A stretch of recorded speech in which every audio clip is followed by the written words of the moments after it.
देश में प्रोटेस्ट हो रहे हैं और कुछ साल पहले भी प्रोटेस्ट हो रहे थे और उसके कुछ साल पहले भी प्रोटेस्ट हो रहे थे।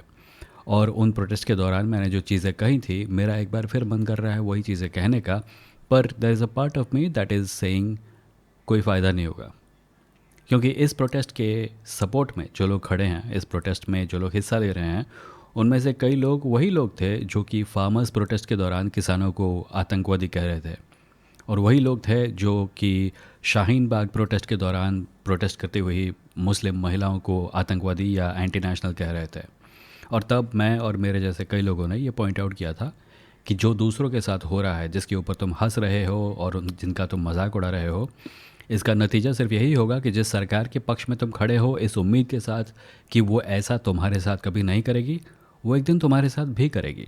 तुमने इस सरकार को इतना लाडला मुन्ना बना दिया है कि वो सरकार अब किसी के ख़िलाफ़ भी इस प्रकार की हरकतें करने से शर्माएगी नहीं। और इसका नतीजा वही हुआ, एग्जैक्टली वही हुआ जो हम जैसे लोग कह रहे थे 2021 में, 2022 में और उसके आसपास। बच्चों पर लाठियाँ चलाई गई हैं, पॉलिटिकल पार्टीज़ सामने आई हैं और पॉलिटिकल पार्टीज़ भी उन्हीं लाठियों का शिकार बनी हैं जो सब लोग बन रहे थे। और ये इनएविटेबल था, ये साफ साफ दिख रहा था साल 2019, 20 और 21 में। और उसी दौरान मैंने ऐसे बहुत सारे पीसेस लिखे थे जिसमें मैंने पॉइंट आउट किया था कि अगर तुम दूसरों पर होने वाले अत्याचार के दौरान चुप रहोगे तो एक दिन ऐसा ज़रूर आएगा जब वही अत्याचार तुम्हारे ऊपर भी होंगे और तब तुम्हारे पास खड़ा होने वाला कोई नहीं होगा। और अब एक ऐसा समय आ गया है जब शायद ही इस देश में कोई है जो कि ऑनेस्टली ये बोल सकता है कि ये सरकार जो भी कर रही है वो उसके पक्ष में है।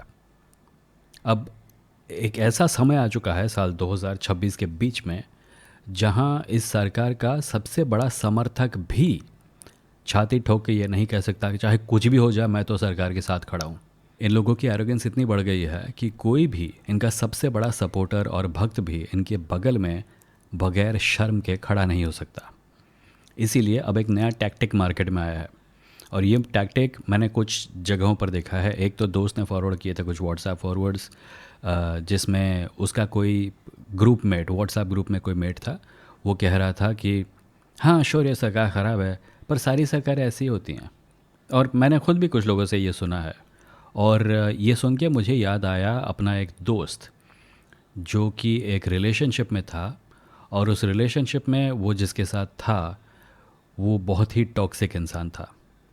और जब हमने उससे कहा कि तुझे इस टॉक्सिक इंसान को छोड़ देना चाहिए तो उस दोस्त ने कहा कि क्या गारंटी है कि मेरी अगली रिलेशनशिप इससे भी ज़्यादा ख़राब नहीं होगी। क्या गारंटी है कि मेरी अगली रिलेशनशिप इससे भी ज़्यादा टॉक्सिक नहीं होगी, इससे भी ज़्यादा वायलेंट नहीं होगी, इससे भी ज़्यादा बिट्रेयल और दुख से भरी नहीं होगी।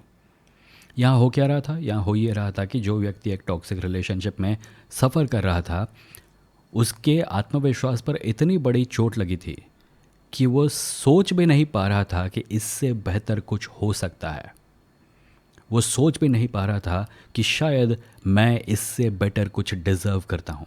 उसी प्रकार इस समय जो लोग इस सरकार के रवैये को देखकर ये कह रहे हैं कि हर सरकार ऐसी होगी, इससे बेहतर क्या हो सकता है, क्या पता इसके बाद वाली सरकार इससे भी ज़्यादा घटिया हो, वो लोग ऐसा क्यों कह रहे हैं? वो लोग ऐसा इसीलिए कह रहे हैं क्योंकि इस सरकार ने, जैसे मेरे दोस्त के पार्टनर ने उसके आत्मविश्वास को नष्ट कर दिया था, उसी प्रकार इस सरकार के बिहेवियर ने over the past 11-12 years now, एक दर्जन साल हो गए हैं, इस सरकार के एरोगेंट, क्रूअल और इनसेंसिटिव बिहेवियर ने कई लोगों के आत्मविश्वास को नष्ट कर दिया है। उन्हें लगने लगा है कि इससे बेहतर कुछ हो ही नहीं सकता, इससे बेहतर क्या होगा, या इवन वर्स, हम इससे बेहतर कुछ डिज़र्व ही नहीं करते। यही हो रहा है। इस सरकार ने अपने लोगों के साथ जो सबसे बड़ा अन्याय किया है वो ये है कि उसने उनके मनोबल को मार दिया है। उसने उन्हें कन्विंस कर दिया है कि this shit is all they deserve. इससे ज़्यादा बेहतर चीज़ की उम्मीद भी मत करो, because you don't deserve it, you will never get it, this is all you are ever going to get. This is a bad relationship. This is a bad relationship with a toxic boyfriend, which in this case happens to be the government. मेरे जिस correspondent ने मुझसे कहा कि सारी सरकारें ऐसी ही होती हैं, उसने ये कहा था कि हर सरकार ऐसे ही बिहेव करती है, और मैंने पॉइंट आउट किया नहीं, ये सच नहीं है। क्योंकि 2014 से पहले जब अन्ना हज़ारे वाला आंदोलन हो रहा था इंडिया अगेंस्ट करप्शन द्वारा, जो कि अब वाइडली कंट्रोवर्शियल है क्योंकि अब हम सबको पता है कि उसके पीछे आरएसएस का हाथ था, उस दौरान कांग्रेस सरकार, यूपीए सरकार जो थी, उसने लाठीचार्ज नहीं करवाया था। मुझे याद है, मैं तब खुद राइट विंगर था और मैं इन आंदोलनों के सपोर्ट में लिख रहा था, इनको ऑब्ज़र्व कर रहा था, इनको हर रोज़ इनको देख रहा था। मुझे याद है वो एक मेले जैसा था, लोग हर रोज़ जाते थे और झांकियाँ लेकर जाते थे और प्रोटेस्ट साइंस बना कर लेके जाते थे। सब एक्चुअली बहुत खुशी से पार्टिसिपेट कर रहे थे और वहाँ सिक्योरिटी का इंतज़ाम ज़रूर था, पर वायलेंस किसी के ख़िलाफ़ नहीं हो रही थी। सो ऑब्वियसली उस प्रोटेस्ट के दौरान जो हो रहा था और इस प्रोटेस्ट के दौरान और इस रजीम, इस मोदी सरकार के अंतर्गत जो भी प्रोटेस्ट हो रहे हैं, उनके चलते जो हो रहा है, ये बहुत ही अलग है, ये एक चीज़ नहीं है। नाउ मैं ये बिल्कुल नहीं कह रहा हूँ कि बीजेपी सरकार से पहले सारी सरकारें परफेक्ट थीं, पर इस बात से कोई इनकार नहीं कर सकता कि इस सरकार का जनता के रोष के ख़िलाफ़ जो अप्रोच है वो डिसाइडेडली वर्स्ट है। वो डिसाइडेडली इतना घटिया है, इतना वाहियात है कि मैंने एक पत्रकार को कहते सुना था कि ये सरकार इस देश की जनता के ख़िलाफ़ युद्ध लड़ रही है। This is a government that is waging war against the people of this country. और इस प्रोटेस्ट में जो लोग हैं, जो कि कुछ साल पहले तक किसान आंदोलन, शाहीन बाग आंदोलन, एंटी सीएए प्रोटेस्ट के दौरान लोगों को, प्रोटेस्टर्स को एंटी नेशनल कह रहे थे, मुझे उम्मीद है कि कम से कम अब उनके दिमाग में थोड़ी अकल घुसी होगी, जहां उनको समझ में आ रहा होगा कि एक आतताई सरकार किसी की दोस्त नहीं होती, किसी के पक्ष में नहीं होती, किसी के साथ खड़ी नहीं होती। उसे सिर्फ पावर चाहिए, उसे सिर्फ अपने आप को पावर में रखने के तरीके चाहिए, और वो ऐसा करने के रास्ते में, उसके रास्ते में जो भी आएगा वो उसको एंटी नेशनल, आतंकवादी, अर्बन नक्सल, पाकिस्तानी, चाइनीज़, नाइजीरियन एजेंट बोलने में 2 मिनट भी खर्च नहीं करेगी, 2 सेकंड भी नहीं सोचेगी। और यही सबके साथ हो रहा है अब। और इसीलिए ये जो नया वाला आइडिया मार्केट में आया है, जहाँ पे लोग कह रहे हैं कि नहीं नहीं सब सरकारें एक जैसी होती हैं, ये वो लोग कह रहे हैं जिनको अब शर्म आ रही है अपने आप को ओपनली इस सरकार का सपोर्टर बताते हुए। और ये बात हम सब ने कही थी, ये बात हमने बहुत लाउडली, बहुत क्लियरली कही थी कि अगर तुम उन लोगों के साथ नहीं खड़े हो जिनके खिलाफ सरकारी अत्याचार हो रहे हैं, तो वो दिन दूर नहीं जब उसी प्रकार के अत्याचार तुम्हारे खिलाफ होंगे, और जब तुम आवाज़ उठाओगे तो तुम्हें एंटी नेशनल, आतंकवादी, अर्बन नक्सल वगैरह वगैरह बोल दिया जाएगा। और ये हुआ ही इसीलिए है क्योंकि तुम जैसे लोगों ने इस सरकार को कंधे पर चढ़ा रखा था। अगर तुम उस समय इन प्रोटेस्टर्स के साथ होते तो शायद सरकार को अकल आती कि नहीं, अगर मैं किसी एक के ख़िलाफ़ भी अत्याचार करूँगा तो मुझे सबका गुस्सा झेलना पड़ेगा। पर उस समय तुमने खुलकर इनको सपोर्ट किया, और अब तुम्हारे साथ जो हो रहा है, मैं ये नहीं कह रहा कि जो भी इस प्रोटेस्ट में हैं वो सब इस प्रकार के हैं, पर कई लोग हैं।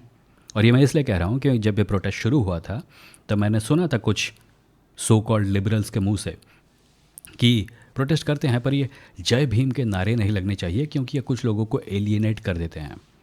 और मेरा इस प्रोटेस्ट को लेके थोड़ा बहुत मूड ख़राब उसी समय हो गया था। जब आप जिसके ख़िलाफ़ प्रोटेस्ट कर रहे हैं उसकी अनुमति और उसकी खुशी के साथ प्रोटेस्ट कर रहे होते हैं तो वो प्रोटेस्ट नहीं होता, वो नौटंकी होती है।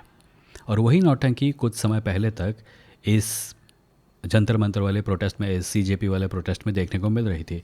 और मुझे नहीं पता ये किस हद तक अब भी इसका हिस्सा है, पर ये प्रोटेस्ट अब इतना वाइड स्प्रेड हो चुका है, इतना बड़ा रूप ले चुका है कि मुझे लगता है कि मेरे जो इनिशियल ओपिनियंस थे इस प्रोटेस्ट को लेके, उनमें मुझे थोड़ा बहुत बदलाव करना चाहिए। जो लोग अब भी सरकार को सपोर्ट देने के इच्छुक हैं, बावजूद उसके कि इस सरकार को सपोर्ट करने का कोई अच्छा कारण अब असली दुनिया में बचा नहीं है। असली दुनिया इसलिए बोल रहा हूँ क्योंकि इमेजिनरी दुनिया में तुम अब भी कारण निकाल सकते हो। मोदी जी भगवान के अवतार हैं, ये सरकार 200 साल के जो हमारी गुलामी थी उसका बदला ले रही है, वगैरह वगैरह। इस प्रकार की चीज़ें उल्लू के पट्टे अब भी बोल रहे हैं और बोल सकते हैं। इमेजिनेशन में कोई लिमिट नहीं है, तुम कुछ भी इमेजिन कर सकते हो। पर असली दुनिया में जहाँ पे हम सब लोग रहते हैं, जहाँ पे लोगों के बच्चों को नौकरियाँ नहीं मिल रही हैं, जहाँ पे लोगों के भविष्य बर्बाद हो रहे हैं, जहाँ पे लोगों की सिटीज़नशिप पे सवाल उठ रहे हैं, उस दुनिया में अब इस सरकार को सपोर्ट करने का कोई अच्छा कारण नहीं बचा है। और जो लोग इस सरकार को सपोर्ट करने के अब भी इच्छुक हैं, उन्हें 2 में से एक चीज़ें करनी होगी। या तो इस प्रोटेस्ट का हिस्सा बनने वाली नौटंकी से इनकार करो। बोलो मैं प्रोटेस्ट कभी नहीं करूँगा, मुझे मंजूर है मेरे साथ जो भी हो रहा है, मुझे मंजूर है मेरे परिवार की ज़िंदगी बर्बाद हो, मेरा भविष्य बर्बाद हो, इस देश का हर इंस्टीट्यूशन, हर बिजनेस, हर रेपुटेशन पॉइंट जो कि इंटरनेशनली एग्जिस्ट करता है वो सब बर्बाद हो, मुझे कोई बात, किसी बात से कोई फ़र्क नहीं पड़ता, मैं सिर्फ़ और सिर्फ इस सरकार को सपोर्ट करना चाहता हूँ। साफ साफ बोल दो, ये नौटंकी करना बंद कर दो कि तुम इस प्रोटेस्ट का हिस्सा हो। दूसरा option, actually understand that you and everyone else in this country are in the same boat.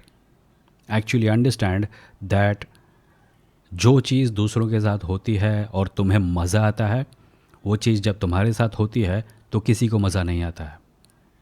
और इस बात को अगर तुम एक्सेप्ट करोगे, इस बात को अगर तुम समझोगे कि तुम और इस देश के दूसरे लोगों में कोई फ़र्क नहीं है, तो उससे जो एकता उत्पन्न होगी वो सबके लिए अच्छी है।